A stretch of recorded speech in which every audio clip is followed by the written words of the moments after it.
Peradaban Islam pada masa modern disusun oleh Muhammad Sofyan Afandi. Kondisi Islam pada masa modern. Harun Nasution berpendapat, Islam pada masa modern dimulai dari tahun 1800.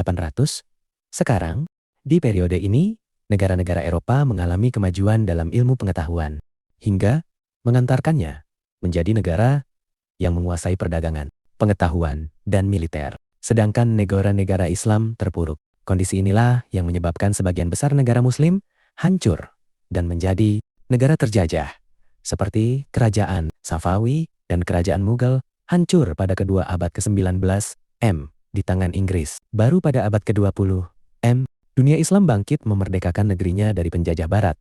Namun, setelah kemerdekaan diperoleh, mereka harus tertiti-titi untuk menyesuaikan diri. Umat Islam hanya bisa mengenang masa keemasan di tahun 650 sampai 1200 M. Saat itu, negara-negara Barat masih berada pada masa kegelapan. Kenangan masa lalu ini membangkitkan kesadaran sebagian tokoh Islam untuk mengevaluasi diri. Kenapa umat Islam terpuruk? Mungkinkah umat Islam mencapai kemajuan sebagaimana masa kejayaan? Dari mana umat Islam harus memulainya? Tokoh-tokoh Islam pada masa modern D. Muhammad Ali Pasha 1765 sampai 1849 M. Nama lengkapnya adalah Muhammad Ali Pasha atau dikenal dengan Pasha. Beliau lahir pada bulan Januari tahun 1765 M di Kavala bagian utara Yunani. Ayahnya bernama Ibrahim Aga dari Turki. Beberapa kebijakan Muhammad Ali Pasha ketika menjadi wali Mesir adalah 1.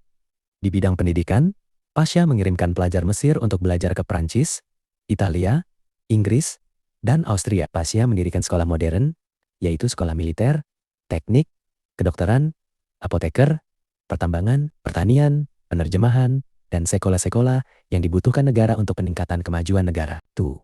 Di bidang militer, Pasha mendatangkan seorang perwira tinggi Prancis untuk melatih tentara militer Mesir.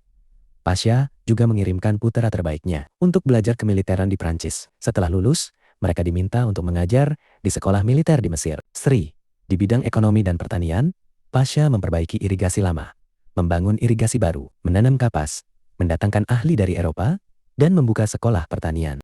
Rifa Baidawi Rafiat Al-T AHT Tawi 1801-1873 M. Nama lengkapnya adalah Rifah Baidawi Rafiat Al-Tatawi dan nama panggilannya adalah Al-Tahtawi. Ketika umur 16 tahun, Al-Tahtawi telah menyelesaikan belajarnya di Universitas Al-Azhar Kairo. 1.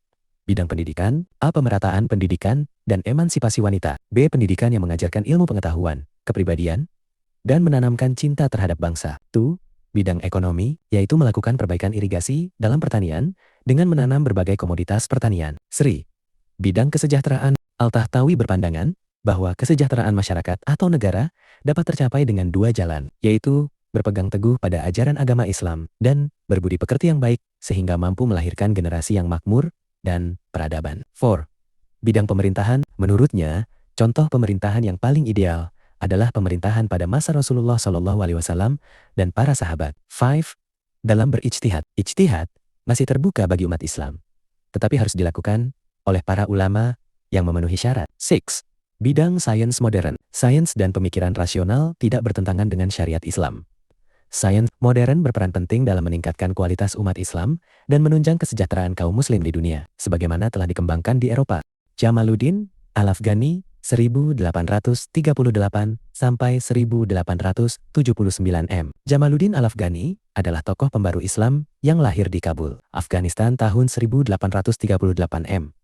Ia menguasai banyak ilmu sejak muda dan pernah menjadi Perdana Menteri di Afghanistan. Karena campur tangan Inggris, ia berpindah ke India, lalu Mesir. Pokok pemikirannya, 1. Kemunduran Islam disebabkan akhlak buruk, kurangnya ilmu pengetahuan, dan salah memahami qada dan qadar. 2. Mengajak persatuan umat Islam, pan-Islamis. 3. Mengubah pemerintahan autokrasi menjadi demokrasi. Muhammad Abduh 1849 sampai 1905 M. Muhammad Abduh adalah ulama dan pemikir Islam modern dari Mesir yang lahir tahun 1849 dan wafat tahun ke-1905.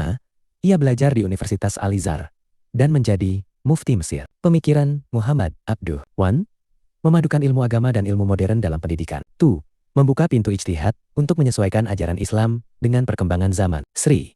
Islam adalah agama yang rasional dan mendukung kemajuan ilmu pengetahuan. 4. Kekuasaan negara harus dibatasi oleh konstitusi. RAS-Ya, Rida 1865 sampai 1935 M. Rashid Rida lahir di Lebanon tahun 1865 dan merupakan murid dari Muhammad Abduh. Ia melanjutkan gerakan pembaruan Islam melalui majalah Al-Manor untuk memajukan umat Islam dan membebaskan mereka dari penjajahan. Menurut Rashid Rida, kemunduran umat Islam terjadi karena meninggalkan ajaran Islam yang murni dan terlalu mengikuti Barat.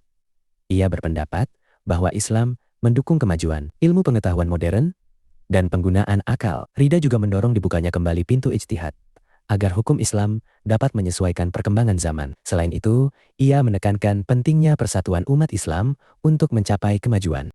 Muhammad Iqbal, Ungoitu Sechi, Sechung, Novitres, Oitu, Emi. Muhammad Iqbal lahir di Punjab pada 9 November tahun 1877 dari keluarga sederhana. Ia memperoleh pendidikan agama dari keluarganya, lalu melanjutkan pendidikan formal di Sialkot dan Lahore. Iqbal meraih gelar B.A. MA, kemudian belajar di Cambridge dan memperoleh gelar PhD dari Universitas Munich, Jerman. Ia menjadi Presiden Liga Muslim tahun 1930 dan berperan penting dalam perjuangan kemerdekaan India serta pendirian Pakistan. Pokok-pokok pemikiran Muhammad Iqbal. 1.